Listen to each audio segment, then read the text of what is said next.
We need to address the elephant in the room. This was femicide, not simply homicide.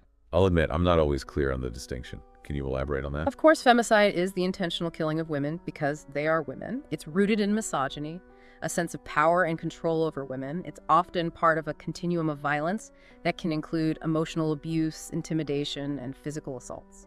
In this case, with the brutality involved and the apparent history of domestic violence, certainly seems to fit that definition.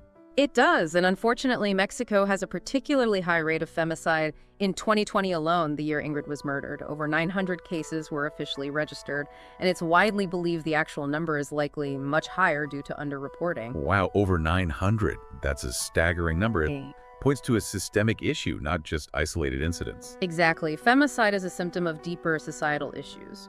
One factor that can't be ignored is the culture of machismo that's prevalent in many parts of Mexico. I've heard that term, but to be honest, I don't really understand what it means beyond a sort of exaggerated masculinity. How does it actually play into violence against women? It's more than just masculinity. Machismo in its most harmful form promotes a sense of male dominance and control. It can manifest as a belief that men have a right to dictate a woman's behavior, her choices, even her very being. Yeah. This can range from limiting her freedom to expecting her to conform to traditional gender roles, and sadly, it can escalate to using violence as a means of control. So a man might feel entitled to punish a woman for not adhering to his expectations. Unfortunately, that's part of it, and this sense of entitlement is often reinforced by a lack of accountability.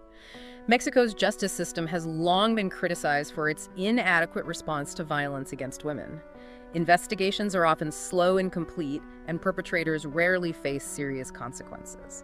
So this machismo culture combines with a system that doesn't hold abusers accountable, that creates a very dangerous situation. Exactly. It fosters a culture of impunity where perpetrators believe they can act with little fear of punishment, and this in turn emboldens them to continue the cycle of violence. And we see that in this case with reports that Ingrid had previously filed domestic violence charges against Eric, but later dropped them.